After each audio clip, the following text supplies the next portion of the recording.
प्रिय विद्यार्थी, मैं क्रांति सर। पिछली कक्षा में हम लोगों ने कैपेसिटर के कॉम्बिनेशन को समझा था। आज की कक्षा में हम एक एग्जाम्पल लेंगे जिसमें हम दो कंसेप्ट को क्लियर करेंगे। सबसे पहले कॉम्बिनेशन ऑफ कैपेसिटर्स के साथ ही हम ये कंसेप्ट भी क्लियर करेंगे कि यदि किसी पैरेलल प्लेट कैपेसिटर के प्लेटों के बीच dielectric slab, different dielectric slab भर दिए जाते हैं और वो डाइलेक्ट्रिक स्लैब पैरेलल कॉम्बिनेशन में एक दूसरे के साथ होते हैं तो उनका इक्विवेलेंट कैपेसिटेंस क्या होता है। ठीक है, इससे पहले वाले क्लास में जो इससे पहले वाला क्लास था उससे भी पहले वाले क्लास में हमने एक एग्जाम्पल किया था और उस एग्जाम्पल में हमने डाइलेक्ट्रिक स्लैब को कैपेसिटर के प्लेटों के बीच भरा था, लेकिन वो सीरीज में थे। ठीक है, यहाँ देखिए एग्जाम्पल हम ले रहे हैं। एग्जाम्पल क्या है विद्यार्थी?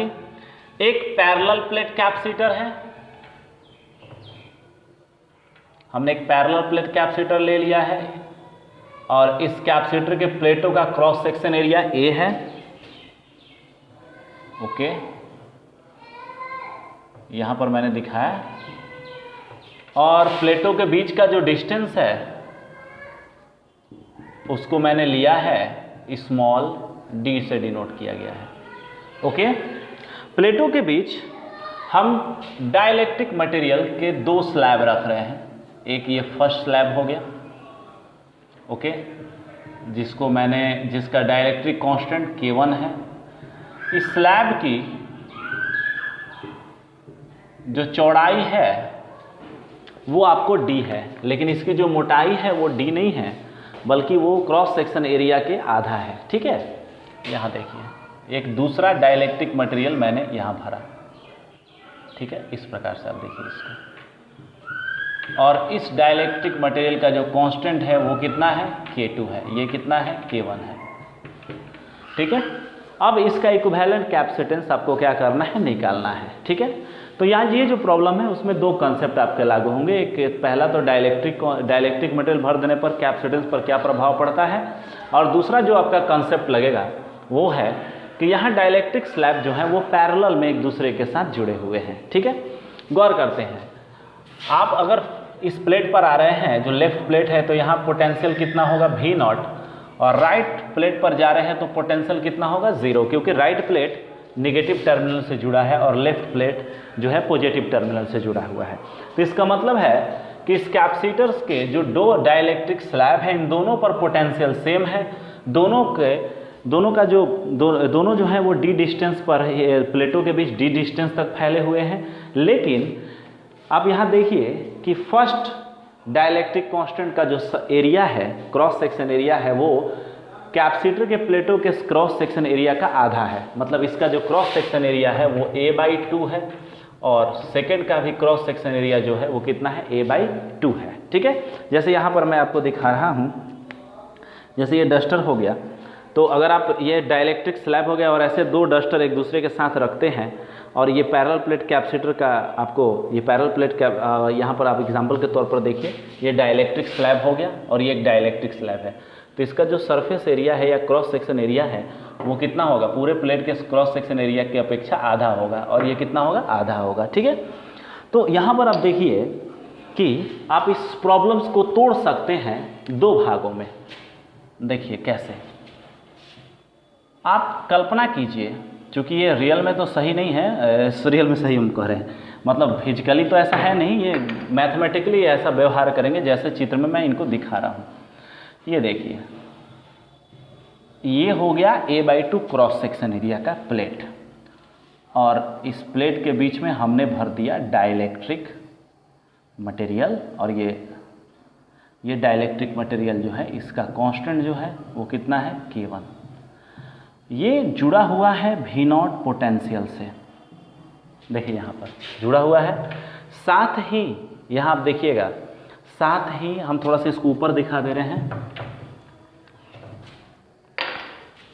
यहाँ देखिए, इस स्लैब को हम ले रहे हैं, ये स्लैब का क्रॉस सेक्शन एरिया कितना है? A/2। तो ऐसा व्यवहार करेगा जैसे यह एक कैपेसिटर के बीच भरा हुआ है, लेकिन उस कैपेसिटर का जो क्रॉस सेक्शन एरिया है वो कितना है? A/2 है। ओके, डाइलेक्ट्रिक कांस्टेंट K1 है और बीच का प्लेटों का डिस्टेंस कितना है? D है। इसको कनेक्ट किया गया है किससे? V0 पोटेंशियल से। विद्यार्थी नीचे वाला भी जो आप डाइलेक्ट्रिक स्लैब देख रहे हैं, इसके सिरों के बीच पर भी पोटेंशियल कितना होगा? V0 ही होगा, क्योंकि यह देखिए इस नीचे वाले जो डाइलेक्ट्रिक स्लैब है इसका लेफ्ट सरफेस V0 पोटेंशियल पर है और राइट सरफेस 0 पोटेंशियल पर है। तो ये देखिए ये प्रॉब्लम्स आपका इस प्रकार हो गया। ओके, इस प्रकार से। अब देखिए इसका भी पोटेंशियल कितना हो गया? V0 हो गया। क्रॉस सेक्शन एरिया A/2, क्योंकि पूरा क्रॉस सेक्शन एरिया A है तो हाफ में ये भरा है तो A/2, हाफ में K2 भरा है तो A/2। Okay, dielectric constant K2 और बीच का जो डिस्टेंस है प्लेटों के बीच वो जस का तस D रहेगा। तो यहाँ पर क्या है? यहाँ पर देखिए लग रहा है कि दो कैपेसिटर एक दूसरे के साथ पैरेलल में जुड़े हुए हैं। तो इस फर्स्ट कैपेसिटर का जो कैपेसिटेंस होगा उसको हम लिखेंगे C1 और ये होगा एप्सिलॉन नॉट A और बटा D और डाइलेक्ट्रिक कांस्टेंट K1, क्योंकि डाइलेक्ट्रिक मटेरियल भर देते हैं तो डाइलेक्ट्रिक कांस्टेंट यहाँ मल्टीप्लाई हो जाता है। ठीक है, याद आ रहा है? C बराबर C0 इंटू K। तो C1 के लिए एप्सिलॉन नॉट A बटा D इंटू K। लेकिन यहाँ ध्यान देंगे क्रॉस सेक्शन एरिया जो है वो पूरे कैपेसिटर का A है। अगर हम इसको दो भागों में तोड़कर अध्ययन करते हैं तो इसका मतलब है कि इसके प्लेटों का बीच का जो क्रॉस सेक्शन एरिया है A नहीं है बल्कि कितना है? A/2 है। तो यहाँ पर क्या आ जाएगा? 2 आ जाएगा। सेम इसी प्रकार से C2 बराबर होगा एप्सिलॉन नॉट A बटा 2। क्रॉस सेक्शन एरिया कितना है? 2 है तो A/2 हो गया। बीच का डिस्टेंस जस का तस दोनों का सेम है D हो गया, लेकिन डाइलेक्ट्रिक कांस्टेंट कितना है? K2। अब देखिए ये दोनों किस में जुड़े हुए हैं? ये पैरेलल में है, तो both are in parallel combination. Okay, तो पैरेलल कॉम्बिनेशन के लिए क्या होता है? C इक्विवेलेंट बराबर कितना होगा? C1 प्लस C2 हो जाएगा, इक्वल टू हो जाएगा एप्सिलॉन नॉट A बटा 2D K1 plus epsilon not A बटा 2D K2। ओके, यहाँ से देखिए एप्सिलॉन नॉट A बटा D कॉमन करेंगे, K1 प्लस K2 बटा में कितना हो जाएगा? 2 हो जाएगा। अब यहाँ पर देखिए ये आपका जो है वो तब का कैपेसिटेंस है जब इसके बीच प्लेटों के बीच किसी प्रकार का डाइलेक्ट्रिक मटेरियल नहीं भरा था। तो आप इसको लिख सकते हैं C इक्विवेलेंट बराबर C0, जहाँ C0 क्या हो गया? एप्सिलॉन नॉट A/D है, और इनटू K इक्विवेलेंट, जहाँ K इक्विवेलेंट क्या है? वो है K1 प्लस K2 बटा 2। तो इस प्रकार से आप यहाँ मैं लिख रहा हूँ, इस प्रकार से आप लिख सकते हैं C equivalent epsilon not A/D into K1 plus K2 by 2, और साथ में आप लिख सकते हैं K इक्विवेलेंट। दोनों का, ये दोनों जो डाइलेक्ट्रिक स्लैब है मिलकर ऐसा व्यवहार करेगा जैसे ये एक स्लैब हो गया है और उसका डाइलेक्ट्रिक कांस्टेंट होगा K1 प्लस K2 बटा में 2।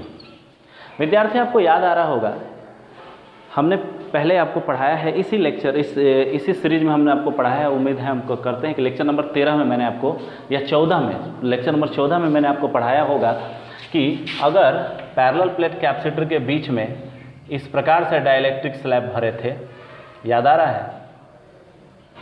इस प्रकार से दो डाइलेक्ट्रिक स्लैब यहाँ हमने भर दिया था, ये K1 था, ये K2 था। तो इनका इक्विवेलेंट जो डाइलेक्ट्रिक कांस्टेंट था वो होता था 2K1 इंटू K2 बटा में K1 प्लस K2। तो ये सीरीज में थे। तो यदि डाइलेक्ट्रिक मटेरियल सीरीज में होते हैं तो उनका इक्विवेलेंट जो डाइलेक्ट्रिक कांस्टेंट होता है 2K1 इंटू K2 बटा K1 प्लस K2 होता है, और यदि वो पैरेलल में होते हैं तो होता है K equivalent K1 plus K2 बटा 2। बटा 2 क्यों फैक्टर आ गया? बटा 2 फैक्टर इसलिए आ रहा है क्योंकि हमने क्रॉस सेक्शन एरिया को क्या कर दिया है? 2 आधा कर दिया है। तो आप जानते हैं कि C बराबर एप्सिलॉन नॉट A/D, A को आधा करेंगे तो बटा में 2 फैक्टर आ जाएगा। तो यहाँ देखिए बटा में 2 फैक्टर या बटा में 2 फैक्टर यहाँ पर है। अगर सीरीज कॉम्बिनेशन में जुड़े थे ऐसे इस प्रकार से, ये जो चित्र में मैंने दिखाया है, तो इसका मतलब जो इसका बीच का डिस्टेंस था वो D/2 हो गया था, हाफ हो गया था। तो C बराबर एप्सिलॉन नॉट A/D है, D/2 हो जाएगा तो 2 एप्सिलॉन नॉट A बटा में D। तो 2 फैक्टर कहाँ? ऊपर चला जाता था। तो यहाँ पर आपको देखिए 2 फैक्टर हो जाता था। कोई दिक्कत? तो आप इस एग्जाम्पल को आप लोगों ने समझ लिया होगा, आप इस एग्जाम्पल्स को कर लेंगे, मैंने इसको समझा दिया है।